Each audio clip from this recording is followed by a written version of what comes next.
것은 어렵게 생각하지 마시고 성탄절 12월 25일 이전 4주간을 가리켜서 대림절 1주, 2주, 3주, 4주 이렇게 이제 보내게 되는데, 그건 바로 뭐냐면은 예수님을 기다린다는 뜻이에요. 그래서 오늘 여기 촛불 이렇게 초가 4개가 있잖아요. 그래서 한 주간에 초를 이제 하나씩 켜는 겁니다. 보라색부터 쭉 켜서 하얀색까지 이렇게 예수님을 기다립니다, 환영합니다, 오시옵소서. 이것이 성탄을 맞이하는 4주간의 이제 우리의 자세예요. 그래서 이번 12월 대림절을 통하여서 4주간을 예수님에 대해서 여러분들에게 성경에 나타난 예수, 물론 뭐 모르는 단어는 아니죠. 다 아시는 단어지만은 예수님에 대해서 다시 한번 여러분들에게 말씀을 드리려고 합니다. 신앙이라고 하는 것은 예수라고 하는 이야기는, 말씀은 내가 들어서 깨닫는 걸로 끝나면 안 돼요. 반드시 그 예수가 어디까지 와야 되느냐? 가슴까지 내려와야 된다는 것이에요. 이것이 신앙의 본질이다, 이렇게 말씀을 드립니다. 우리 기독교가 여기까지 올 때는 그 엄청난 순교의 피가 있었습니다. 예수님 때문에 그들이 자기 목숨을 내걸면서 신앙을 본질을 지켰던 그러한 역사적 그러한 기록들이 많이 있지요. 여러분 카타콤베라고 하는 곳에 가보면은요, 바로 무엇이냐면요, 그들이 그때 당시 얼마나 많은 핍박이 있으니까 그 말 그대로 지하 도시, 지하 도시에서 그들이 그 삶을 거기서 다 드린 거예요. 나오지도 못하며 거기서 여러분 인생을 다 신앙을 지키려고 거기도 지켰던 그러한 역사적 그러한 기록들이 얼마나 많이 있습니까? 왜 그들은 순교했을까? 왜 그들은 모든 걸 하고 싶은 거, 먹고 싶은 거 하고 모든 걸 다 포기하고 왜 그들은 거기서 순교를 했을까라고 한다고 하면 뭐예요? 예수에 대한 본질을 알고 있었기 때문에 그들은 그곳에서 예수 하나 붙잡고 모든 걸 다 포기했던 그러한 기록이라고 하는 것을 여러분에게 말씀을 드릴 수가 있습니다. 여러분, 기독교만이 진리입니다. 기독교만이 생명이라는 사실입니다. 타 종교와 여러분 철학도 있습니다. 뭐 진리를 가리키는 다른 것들이 다 있습니다. 그 속에서는 여러분 순교가 일어나지 않는 것을 볼 수가 있지요. 여러분, 예수를 믿었던 동기가 무엇 때문에 예수를 믿었습니까? 어떤 사람은 친구 따라와 예수 믿었고, 어떤 사람은 부모님의 권유를 통하여 예수 믿었고, 어떤 사람은 성탄절을 통하여, 어떤 분들은 뭐 군대에서 진중 세례식이라 하지요. 그냥 믿음이 없어도 막 세례를 줘요. 그런데 여러분, 믿음이 없어도 세례를 줘도요, 나중에 그분들이요 신앙생활 안 하고, 군대 생활 끝나고 신앙생활 안 해도요 나중에 10년, 20년, 30년 후에 돌아오는 그러한 기적들을 볼 수가 있었다는 것입니다. 아무튼 어떤 여러분이 과정을 통하여 예수를 믿었던지, 처음부터 예수님을 나는 구세주입니다, 처음부터 나는 예수님의 부활을 믿습니다, 나는 예수님의 재림을 믿습니다, 천국을 믿습니다, 이게 쉽지 않다.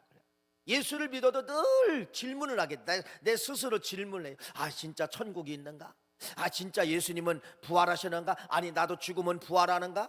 여러분, 이러한 질문들이 우리 안에 늘 생성이 된다고 하는 것입니다. 그런데 이런 질문을 멈추게 하는 것은 바로 무엇이냐 하면, 여러분, 성령을 받으면 질문이 다 끝나는 거예요.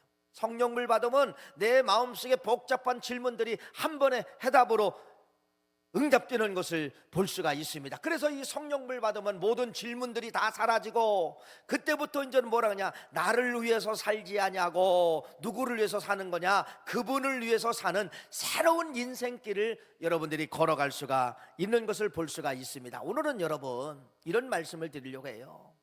오늘 이 요한복음이라는 말씀은 아주 독특한 말씀인데, 이 독특한 말씀에 대해서 여러분에게 먼저 소개를 하면서, 요한복음 오늘 1장 1절부터 12절 말씀까지는 예수님이 누구냐 이렇게 이제 질문하는 거죠. 그러니까 예수님이 누구냐? 첫째는 예수님은 생명이라는 겁니다.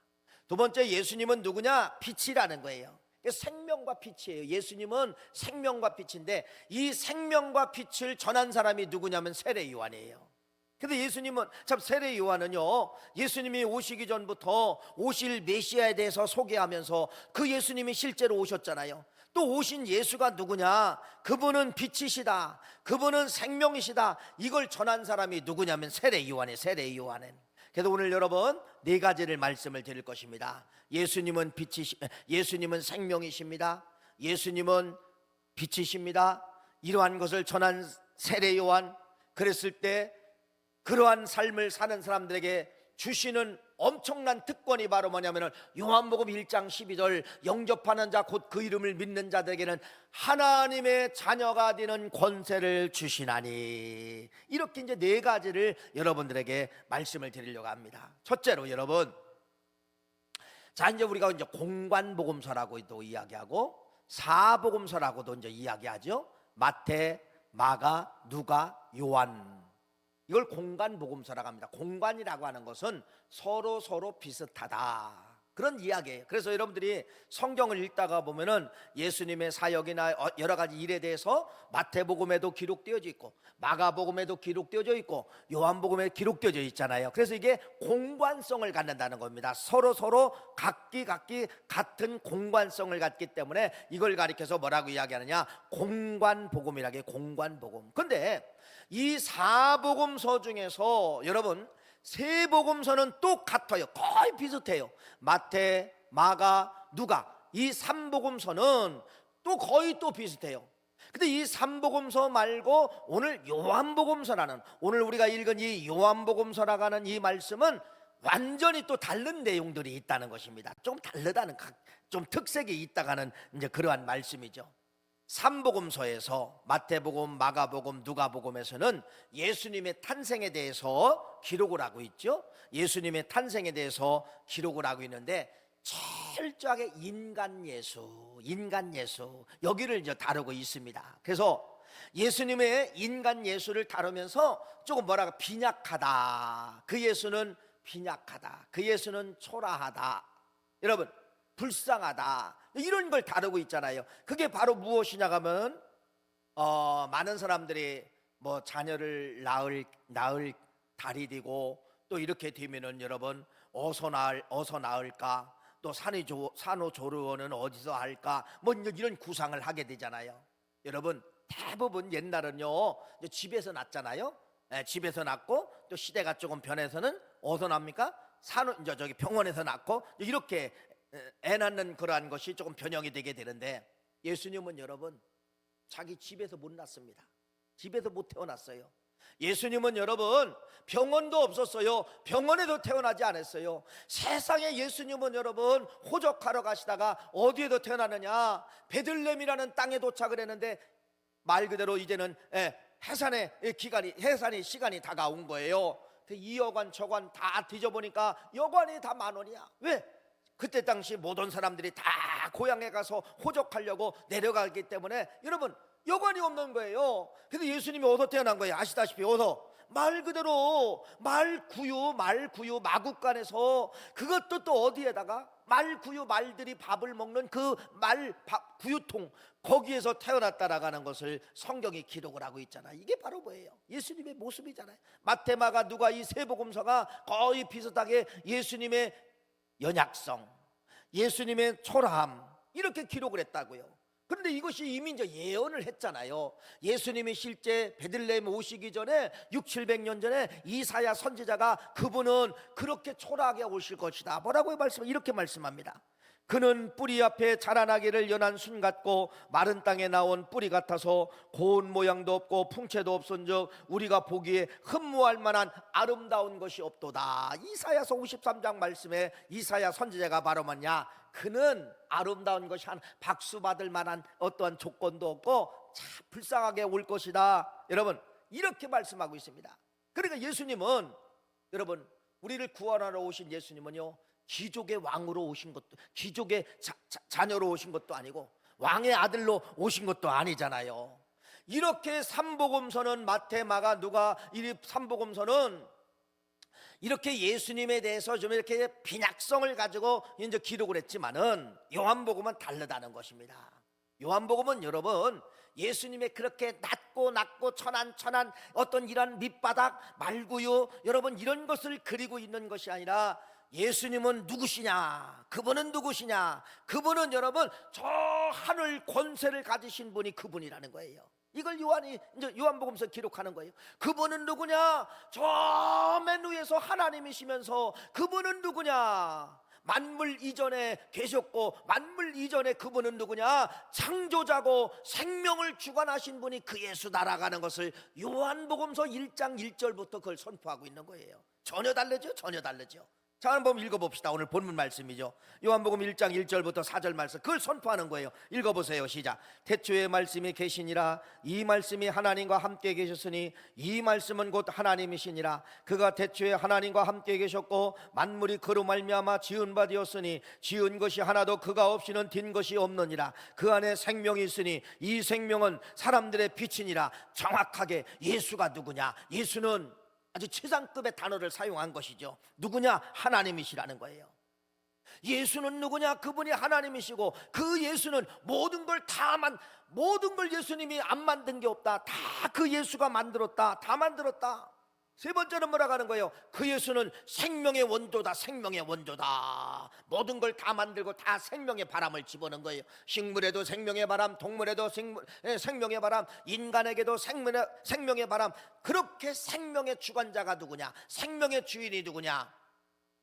마구간에 오신 예수지만은, 마태, 마가, 누가 복음에서는 마구간에 오신 예수지만은 요한은 그걸 파격적으로 쓰지 않냐고 뭐라고 썼느냐? 그 예수는 저 높은 곳에 최고의 권자를 가지신 분이고 하나님이시면서 창조 만물을 창조하시고 창조 모든 만물을 창조하시고 그분은 누구냐? 생명 자체다. 생명을 갖고 있는 것이다. 그분 속에 생명이 들어있기 때문에 그분을 만나면 누구나 죽어야 되는데 생명을 갖게 된다. 야, 얼마나 멋져요. 그렇죠? 이걸 강조하고 있습니다. 그래서 사복음서를 다 같이 갖고 있어야 돼요. 물론 마태, 마가, 누가 복음에서 말하는 예수님은 말 그대로 천하게 오신 것도 이것도 갖고 계셔야 되지만은 그분이 어디서 이 땅에 천하게 내려왔다는 거예요. 저 높은 곳에도 최고의 것을 갖고 계신 분이, 모든 걸 갖고 계신 분이 인간 예수로 오시면서 그렇게 초라하게 오셨다는 것을 서로 읽어보면은 그렇게 이제 이렇게 맞춰야 된다는 것입니다. 그래서 여러분, 이번 저 성탄절은 우리가 성탄절에 늘 오면은 말 그대로 이제 초라한 예수로만 이렇게 인식할 수가 있잖아요.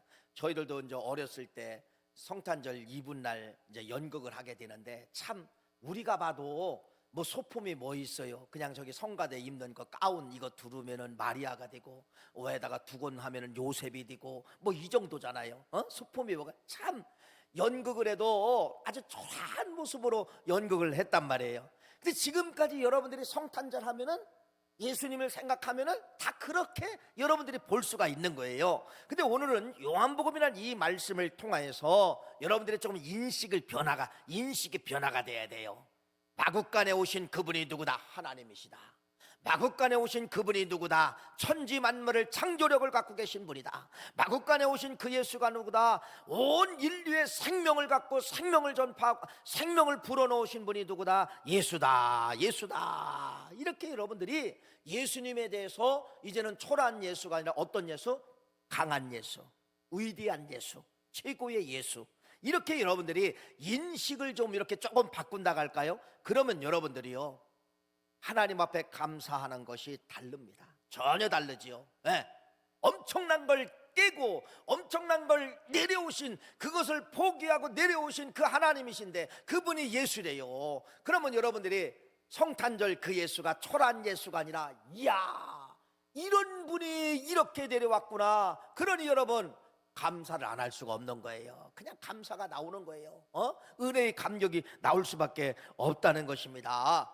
여러분, 구원이라고 하는 것은 여러분 잘 보세요. 역사적인 예수가 구원하는 것이 아니에요. 구원은 어쩌면 성자성을 가진 성자 예수님이 구원하는 게 아니에요. 구원은 누가 하는 거냐? 태초에 하나님과 함께 계신 그분, 천지 만물을 창조하신 그분이 구원의 능력과 구원의 권세를 가지시고 이 땅에 내려오셔서 우리 인간들을 구원하셨다. 이렇게 말씀을 드릴 수가 있는 것입니다. 그래서 바울이 골로새 교회에게 편지를 하는 겁니다. 골로새 교회에 편지하면서 예수는 초라한 예수가 아니라 예수는 어떤 분이냐? 예수는 저 높으신 분이 우리의 예수다. 그분이 마구간에 오신 것이라고 하는 것을 정정당당하게 기록한 것이 골로새서 말씀이죠.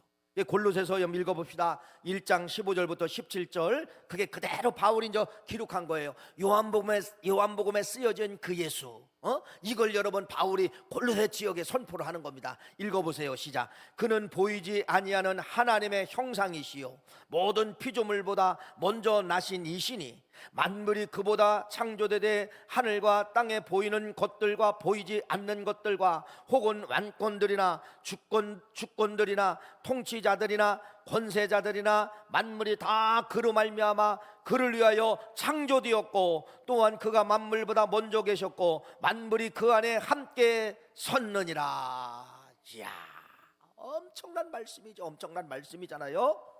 뭐라는 거예요? 보이지 않는 하나님의 형상으로 존재한 분이 너희들이 믿는 예수다.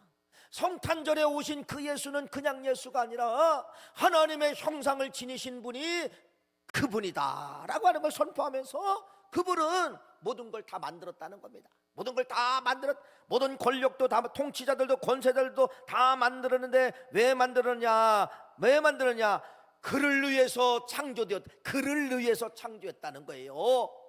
여러분, 이렇게 골로새 지역에 바울이 편지하기를 약한 예수, 성탄절에만 인식되었던 약한 예수가 아니라 그 약한 예수가 아니라 그분은 하늘 권세를, 창조력을 가지시고 우주 만물을 운행하시는 그분이 하나님이신데 하나님이 독생자로 오셨다, 독생자 예수로 오셨다고 하는 것을 골로새 교회를 통하여서 정확하게 말씀을 하고 있는 겁니다. 그러니까 여러분, 창세기 말씀이나 골로새서 말씀을 보니까 내가 믿는 예수, 성탄절에 오신 이 예수는 뭐를 갖고 있다는 거예요? 창조력을 갖고 있다. 창조력, 만들고 움직이도록 생명을 부어놓고 이런 창조력을 갖고 있다는 거예요. 이걸 다시 말씀을 요한복음에서는 그 말씀을 그래서 뭐라고 이야기하느냐? 그분은 생명 자체라는 거예요. 생명 자체라는 거예요. 생명이다, 생명. 죽어있는 것도 그분 만나면 생명 움직인다는 거예요. 안 되는 여러분 것도 그분 만나면 움직인다는 거예요. 이게 생명력이에요. 그래서 요한복음은 36번에 대해서 생명에 대해서 그렇게 강조하고 있습니다. 그분은 누구다? 생명 예수다. 그분은 누구다? 생명이다. 한번 읽어볼까요? 요한복음 1장 25절 말씀과 요한복음 14장 6절 말씀, 2절 말씀을 같이 한번 읽어봅시다. 시작. 예수께서 이르시되 나는 부활이요 생명이니 나를 믿는 자는 죽어도 살겠고, 예수께서 이르시되 내가 곧 길이요 진리요 생명이니 나로 말미암 자는 아버지께로 올 자가 없느니라. 이런 걸 선포한 거예요. 그분 만나야 생명이라는 겁니다. 죽은 자들이 일어나고 죽은 자들이 생명을 갖고 죽은 자들이 영생으로 들어가야 하는 것이 누구냐? 생명 예수 만나야 된다는 겁니다. 그분이 어디서 왔다는 거예요? 저 최고 높은 권자를 버리고 이 땅에 내려왔다고 하는 것을 말씀을 드리는 것입니다. 그래서 이 요한복음의 독특한 주제가 바로 뭐냐면 생명이, 생명. 누구를 자랑하는 거예요? 예수는 생명이다. 예수는 창조력이다. 여러분, 이걸 여러분들이 내 걸로 이제 가져야 돼요. 이 예수가 누구냐? 머릿속에만 듣는 그 생명 예수가 아니라 그 예수가 내 가슴에 생명 예수로 들어오면은요, 생명 예수로 들어오면은요, 생명 예수를 빨아들이면은요, 여러분 몸 안에서 생명의 역사가 나타나게 되는 것이에요. 그래서 성경은 바로 뭐냐? 네 믿음대로 될지어다. 이 말은 바로 뭐예요? 너 생명 예수를 네가 받아들여라. 그러니까 예수님은 뭐라고 하는 거예요? 네 믿음대로 될지어다. 네가 가슴에 들어왔기 때문에 생명 예수는 너를 살린다. 생명 예수는 너를 일으킨다. 생명 예수는 너에게 생명의 바람을 부어주신다. 이 말씀이 그 말씀인 것이에요. 그래서 여러분들이 이 대림절 기간에는 지식으로 알고 있었던 예수, 성탄으로 알고만 있었던 예수가 어디까지 내려가기를 원하느냐? 가슴까지 내려가서, 여러분, 하나님의 말씀은 가슴으로 내려오면 여러분 운동력이 있고 역사가 일어나기 시작하는 거예요. 생명력의 역사가 일어나기 시작을 하는 것이에요. 믿으십니까? 그래서 생명 예수를 여러분이 가슴에 꽉 붙잡으면 여러분 말 그대로 죽었던 것이 살아나는 거예요. 지금은 여러분 시대가 참 모든 것이 이제 복잡하지요. 복잡하기 때문에 옛날에는 그 병을 뭐라고 이야기했느냐? 화병이라 해서 화병. 막 화병에 죽는 분들이 있어요. 화가 너무 심해서 평생을 여러분 그냥 알코올로만 살다가 결국은 알코올 중독이 되어서 이제 이게 돌아가시면 시골에 보면은 제 고향도 제 바로 옆집이죠. 바로 옆집에 우리 친구 어머니가 그렇게 돌아가시더라고요. 화병이 걸려가지고 매일 술만 먹어. 안주도 안 먹어. 술만 막 그냥 소주, 독한 소주를 그 어머니가 그것만 드시더라고. 결국은 여러분 50을 못 넘기고 일찍 돌아가시더라고요. 일찍 돌아가셔. 지금은 여러분 뭐라고 이야기합니까? 다 스트레스죠. 이 스트레스가 들어가면 여러분 뇌신경으로 들어가면은요, 뇌를 마비시키고 팔다리가 못 움직이게 만들고 기능을 상실하게, 언어의 기능을 상실하게 만들고, 여러분 이렇게 내 몸을 공격하는 어둠의 세력들이 있잖아요. 이런 게 얼마나 많이 있습니까? 이런 모든 것은 여러분 세상의 의학에서는 치료가 안 돼요. 안 돼. 할 수가 없어요. 약을 줘요. 조절할 수 있도록. 더 이상 조절하지 더 이상 저기 않도록 약을 먹는. 약은 말 그대로 치료제가 아니잖아요. 여러분, 그런데 무엇입니까? 생명예수를 가슴으로 댕기면은, 생명예수를, 이 머리에 들어있던 생명예수, 이 생명예수를, 여러분 기전에 들리는 생명예수를 내 가슴으로 끌어당기면은 역사가 일어나는 거예요. 이게 네 믿음대로 될지어다, 이렇게 선포하는 겁니다. 그러니까 오늘도 2000년 전이든 수천 년 전이든 오늘 여러분 똑같은 기적의 역사가 오늘도 존재하게 되는데, 그 존재하는 이유와 원인이 바로 뭐예요? 생명예수를 가슴에 끌어당기라는 겁니다. 그러면 지금도 세상에서 여러분, 이야, 이건 도저히 이거 이해가 안 된다, 이런 이해와 이런 기적들이 지금도 나타나게 된다, 이렇게 말씀을 드리는 것입니다. 그래서 생명예수 여러분 가슴으로 당기시기를 간절히 바랍니다. 왜 생명예수를 만나야 되느냐? 생명예수를 만나야 되냐? 두 번째, 이 생명예수는 그러면은 다른 언어로 말하면 요한복음서에서는 뭐라고 이야기하느냐? 빛이라고 이야기하는 거예요. 빛. 생명예수는 또 뭐다? 빛이라고 이야기하는 거예요. 보세요. 창세기 3장에 죄가 시작이 되죠. 아담과 하와를 통하여 이제 죄가 시작이 되는데, 그 죄가 검은 점이라고 합시다. 그 검은 점 조그만 거 하나가 여러분 하얀 백지 위에 검은 점 하나가 떨어진 거, 창세기 3장에 검은 점 하나가 떨어진 거예요. 그런데 수천 년의 세월이 오면서 그 검은 점 하나가 얼마나 박테리아처럼 번성을 했던지 여러분 온 것을 다 까맣게 만드는 거예요. 다 까맣게 만드는 거예요. 그래서 여러분 심지어는요, 바울이 뭐라고 로마서 말씀을 기록을 하고 그러냐? 이 세상은 다 흑점이라는 거예요. 까만 점이라는 거예요. 뭐라고요? 이렇게 합니다. 로마서 1장 28절 29절 또한 그들의 마음에 하나님의 두기를 싫어하며 하나님께서 그들을 그 상실한 마음대로 내버려 두사 합당하지 못한 일을 하게 하셨으니 곧 모든 불의와 추악과 탐욕과 악의와 가득한 자요, 시기와 살인과 분쟁과 악독이 가득한 자요, 수군수군하는 자요 라고 하면서 온갖 죄악 덩어리들이 다 먹칠되었다는 겁니다. 이 세상이 먹칠되었다는 거예요. 이 세상이.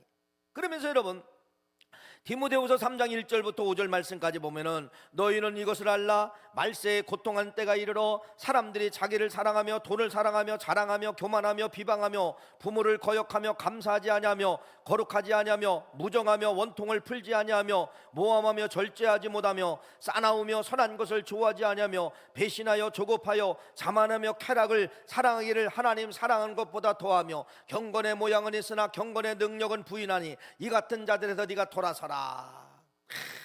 목칠되었다는 거예요. 온갖 걸로 세상에 어디 가도 여러분 빛을 바라볼 수가 없고 다 시커멓고요, 그런 영향이 나한테도 영향력이 찾아오고 이렇게 되었다는 것입니다. 이렇게 먹칠되어진 어둠의 세력, 이렇게 온갖 세상이 다 여러분 말 그대로 먹칠로 불빛이 없는 그러한 어둠의 세력으로 완전히 온통 여러분 장하게 되었다는 겁니다. 이걸 뚫을 수 있는 것이 무엇이냐? 이걸 이길 수 있는 것이 바로 뭐냐? 빛 되신 예수만이, 빛 되신 예수가 그 환경에 들어가면은, 보세요, 어떤 사람은 마약에 쩔어, 개인이 마약에 쩔어 있고 음주에 쩔어 있고 음란에 쩔어 있고 모든 것이 다 쩔어 있어요. 병원에 가서 그거 여러분 정신적인 치료 받는다고 그 사람이 마약에서, 그 사람이 음주에서, 그 사람이 음란에서 이길 수 있어요? 안 돼요, 안 돼요. 일시적인 것은 가둬놓고 하면 일시적인 것은 여러분 막을 수 있어요. 그 사람을 다시 풀어놓으면요, 자기도 모르게 그냥 발이 그렇게 갑니다. 자기도 모르게 그 환경에 찾아가는 거예요. 한 번만 하면은, 한 번만 했으면은 그렇게 찾아가는 거예요. 안 됩니다, 안 됩니다. 이미 마음에 먹칠되어진 건 지워지지 않아요. 그래서 뭐라고 하느냐, 요한은, 세례 요한은 뭐라고 하느냐, 뭐 만나야 된다는 거예요? 빛 대신 예수 만나야 어둠의 세력이 물러간다는 거예요. 가슴에 들어있는 그 어둠, 가슴에 들어있는 음란 어둠, 가슴에 들어있는 마약의 어둠, 가슴에 들어있는 향락의 어둠이 뭘로 지워진다는 거냐? 빛 대신 예수님만이 그 어둠을 물리칠 수가 있다, 이를 물리칠 수가 있다, 이렇게 말씀하고 있는 거예요. 왜 그래요? 인간은 나약하잖아요.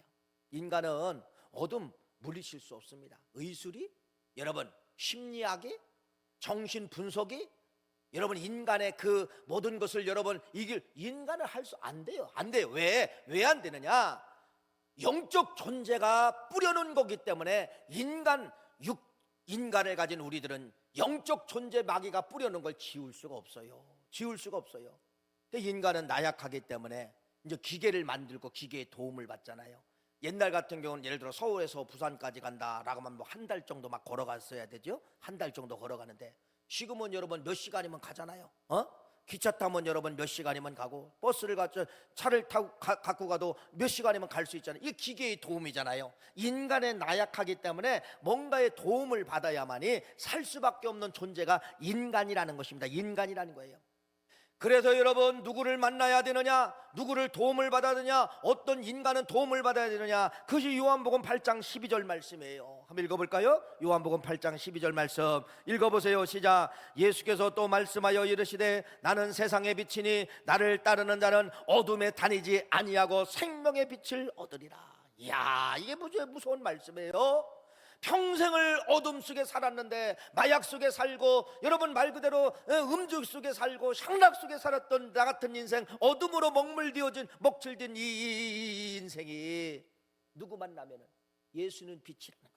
그래서 예수 만나면은 그 빛이 내 가슴에 들어와서 어둠이 다 물러가고, 어둠이 사라지는, 어둠이 다니지 아니하고, 빛을 만나면 어둠에 다니지 아니하고 생명의 빛을 얻으리라. 그래서 예수 만나야 되는 겁니다. 여러분 이 시대는 여러분 예수 만나지 않으면 안 돼요. 여러분들의 자식이나 손주들 잘 나간다고 박수 맨날 치죠. 어디 대학 나왔어, 좋은 이사 어디 다녀. 여러분 거기에 안주하면 안 되는 거예요. 아무리 잘 나갔어도 예수 만나지 않으면 여러분 흑암의 어두운 그림자들이 그곳에 다 장악을 하고 있다는 겁니다. 그렇게 믿었던 자식이, 그렇게 믿었던 손주가 뭐 한다는 거예요? 마약을 한다는 거예요. 여러분 이런 건 있으면 안 되잖아요. 아니 그 아이처럼 착한 아이가 여러분 어떤 때는 여러분 술 중독이 됐다는 거예요. 어떤 때는 여러분 음란 중독이 됐다는 거예요. 이게 이해가 되지 않잖아요. 그런데 그럴 수 있다는 겁니다. 그걸 이길 수 있는 것은 바로 뭐냐? 예수가 들어가야 되는 거예요. 그래서 인생의 성공은, 그게 성공이, 잘 나가는 게 성공이 아니라, 인생의 성공은 그 손주가 자식이 예수 만났느냐, 빛 대신 예수 만났느냐, 이것이 인생의 성공과 실패가 여러분 결정나게 되는 것이에요. 이 사실을 기억하시고 그 예수가 누구라는 거예요? 그 예수가 빛이라는 겁니다. 그 빛 대신 예수님은 누구에든지, 내 가슴이든 누구의 가슴 속에 들어오기만 하면은 어떤 역사가 일어나는 거예요? 완전히 어둠이 사라지고 물러가는 그러한 역사가 나타나게 된다, 이렇게 말씀하고 있습니다. 여러분 창세기라는 말씀은 1장 1절부터 2절 말씀까지 보면은 창조할 때 이렇게 말씀하여 혼돈이 일어났다, 혼돈하다, 공허하며 혼도하며, 이렇게 말씀하고 있습니다. 공허했던 것이, 혼돈했던 것이 여러분 빛을 받음에 생명력이 들어오고 첫째 날이 되었는데, 첫째 날이 뭐냐? 저녁이 지나가고 아침이 되니 첫째 날이다. 둘째 날이 되었습니다. 저녁이 가고 아침이 되니 둘째 날이다. 셋째 날도 저녁이 되고 저녁이 되고. 여러분 우리의 시간 개념하고 다르죠. 우리의 하루는 뭐예요? 아침이 되고 저녁이 되니 첫째 날이다. 아침이 되고 저녁이 되니, 이게 이제 우리의 시간관념인데, 성경은 시간관념이 우리하고 반대죠. 저녁이 되고 아침이 되니, 저녁이 되고 아침이 되니, 이게 바로 뭐예요? 인생입니다. 이 인생은 바로 뭐냐? 빛 대신 예수 만나면은 여러분 저녁이잖아요. 어둠이 장악해도, 저녁이 찾아와도 어둠이 장악해도 빛 만나면 아침은 의의 태양이 떠오르잖아요. 이걸 만나면 여러분 인생은 뭐가 되느냐? 인생은 사는 역사가 나타나게 된다. 그래서 창세기 말씀에 저녁이 되고 아침이 되는 건 바로 뭐냐? 내 인생을 거기 써놓은 거야. 내 인생이 저녁이 왔어도 아침이 되면 빛만 나면, 빛 대신 예수 만나면은 인생 뭐한다? 끝이다. 이걸 여러분 성경에 기록을 하고 있다가는 사실을 말씀을 하고 있습니다. 이렇게 이제 두 가지 사실, 세례 요한은 그래서 이 두 가지 사실을, 예수님은 생명입니다, 예수님은 빛이십니다, 자, 이것을 이제 막 전하는 거예요. 이것을 막 전하는데 사람들이 보니까 저 세례 요한이 메시아처럼 보이는 거야. 메시아처럼. 그래서 뭐라고 이야기하느냐? 요한복음 1장 19, 20절 말씀에 유대인들이 예루살렘에서 제사장들과 레위인들을 요한에게 보내어 네가 누구냐 물을 때에 요한이 증언하여 이르느니라. 요한이 드러내어 말하고 숨기지 아니하고 드러내어 하는 말이 나는 당신들이 생각하는 그리스도가 아닙니다. 그리스도가 아닙니다. 그러면서 요한이 바로 뭐라고 이야기하느냐? 요한복음 1장 8절 말씀 한번 읽어볼까? 이렇게 말합니다. 나는 그리스도가 아니라는 거예요. 그러면서 읽어보세요. 시작. 그는 빛이 아니요 그 빛에 대하여 증언하러 온 사람이다. 나는 그 빛에 대해서 내가 증거하러 온 사람입니다. 여러분 오해하지 마세요. 나 그리스도 아닙니다. 나는 그분을 증언하러 온 사람입니다. 1장 7절 말씀 읽어보세요. 시작. 그가 증언하러 왔으니 곧 빛에 대하여 증언하고 모든 사람이 자기로 말미암아 믿게 하려 함이니라. 뭐예요? 이게 요한의 사명이에요. 요한의 사명은 빛 대신 예수를 증언하러 온 거예요. 빛 대신 예수를 증언하고 생명이신 예수를 증언하러 온 것이 이게 세례 요한의 사명이다. 이렇게 말씀을 하고 있어요. 여러분 목사 완벽하지 못합니다. 목사가 죄에 빠지면은요, 제일 여러분보다도 세상 사람보다도요 더 많이 죄를 짓고요, 어떻게 보면은요 죄에 대한 무의식에 살아갈 수가, 이 목사의 함정이에요. 목사는 여러분 죄에 한번 빠지면 여러분 곧 세상 사람들은 단절이도 하지만은요 목사는 단절이 안 돼요. 단절이 안 돼요. 이렇게 무서운 것이 목사예요. 그런데 오늘날 이 목사들이 그래도 경건을 유지할 수 있는 것은 말씀 선포라는 것입니다. 그러니까 여러분 이렇게 목사라는 직함만 있고 메시지를 못 전하는 목사님들이 있어요. 참 그들은요 너무너무 어렵습니다. 말씀을 선포하면서 뭐라고 하느냐? 내가 나를 돌아보게 되고, 말씀을 선포하면서 여러분 내가 이러면 안 되지, 나를 깨닫고 돌아보게 만든다는 것이에요. 이게 무지 중요한 것이에요. 여러분 잘 보세요. 여러분들이 지금 빛 대신 예수, 여러분 생명의 예수를 내가 아무리 귀로 듣고 내 걸로 여러분 만들어도요 이걸 전파하지 않으면은 여기까지 안 내려온다는 거예요. 내 것이 안 된다는 것입니다. 전파할 때, 누구한테 소개할 때 그것이 내 가슴속에 내려오고 나를 여러분 어떻게 하느냐? 그 말씀이 나를 훈계하는 거예요. 그 말씀이 나를 진정시키는 거예요. 그 말씀이 나를 곁길로 못 가게 만드는 거예요. 이게 선포입니다. 이게 선포예요. 목사에게는 그런 선포 때문에 경건을 유지할 수 있는 것이고, 세례 요한이 그것을 선포했기 때문에 위대한 세례 요한이 된 것이고, 여러분들도 그 말씀을 선포할 때 여러분이 예수님은 빛입니다, 세례 요한처럼 전해야 됩니다. 예수님은 생명입니다. 이걸 전할 때 그것이 어디로 들어오느냐? 귀에 들렸던 말씀이 가슴으로 내려오게 된다. 이렇게 말씀을 드릴 수가 있는 것입니다. 이것이 여러분들의 뭐다? 사명이다. 사명이다. 지금 이 세례 요한이 여기까지 한 거예요. 생명을 전했습니다. 빛을 이야기했습니다. 빛과 생명을 전하는 자가 세례 요한이 된 것입니다. 자, 그러면은 오늘 이제 요한복음 1장 12절 말씀, 유명한 말씀이죠. 한번 읽어봅시다. 요한복음 1장 12절 말씀 읽어보세요. 시작. 영접하는 자 곧 그 이름을 믿는 자들에게는 하나님의 자녀가 되는 권세를 주셨으니. 야, 이 말씀이요 보통 위대한 말씀이 아니에요. 그렇게 살면은 하나님의 자식으로 끝나는 것이 아니라 권세로 역사하겠다는 거예요. 여러분들이요 요한처럼 예수님은 빛이십니다, 예수님은 생명입니다, 이걸 전하는 사람들에게는 하나님의 자녀로 끝나는 것이 아니라 권세를 주신다는 것이에요. 이때 당시를 한번 여러분 회상해 봐야 돼요. 요한복음서 이 시대는 예수 믿기가 쉬운 시대가 아니에요. 예수 믿으면 죽든지 출교당하든지. 그러니까 이들이 그것이 무서워서 이들이 어디로 가게 되느냐? 이들이 땅속으로 들어가게 되는 거예요. 이들이 산에서 굴을 파게 되는 것이에요. 산으로 가게 되는 것이, 이게 이때 당시 신앙인들이에요. 그러니까 예수 때문에 다 손해 난 거죠. 예수 때문에 가정도 여러분 어떨 때는 깨졌어요. 예수 때문에 여러분 자유함도 못 누려요. 예수 때문에 여러분 좋은 것도 못 먹어요. 좋은 것도 못 가요. 예수 때문에 다 도망을 가야 돼요. 여러분, 이 사람들을 향하여서 요한복음은 뭐라고 이야기하느냐? 뭐라고 하는 거예요? 하나님의 자녀가 되는 권세를 주셨느니라. 이 말씀 하나 때문에 어떤 사람은 수십 년, 어떤 사람은 일생을 당하도록 그 땅 속에서 이 말씀을 붙잡고 살아 여러분 견뎌낸 것이 요한복음 1장 12절 말씀이에요. 하나님의 아들이라는 이 권세를 주신다는 이 말씀 하나 붙잡고 이들이 그 온갖 핍박 속에서 이겨냈다가는 그러한 말씀입니다. 여러분, 누구에게 이 말씀을 보상해 주시느냐? 잘 보세요. 오늘 사도 세례 요한을 통하여서 말씀하신 것처럼 예수님은 빛이십니다. 예수님은 생명입니다. 이걸 전하는 사람들에게 하나님의 자녀로 끝나는 것이 아니라 그 자녀가 갖고 있는 권세, 예수님이 갖고 있는 권세를 내가 너희에게 준다, 그 말이에요. 그분이 갖고 있는 권세가 바로 뭐예요? 창조력의 창조력. 그분이 갖고 있는 창조력이 뭐래요? 생명이에요. 죽은 곳에 그분이 손만 대면 살아 움직이는 역사, 죽어 있는데 그분이 말씀하면 일어나는 역사. 죽었던 나사로를 향하여 나사로야 일어나라 그랬을 때 나사로, 죽었던 나사로가 일어나는 그러한 역사, 이게 바로 뭐냐? 그분이 가지고 있는 권세입니다. 이런 권세를 주신다는 거예요.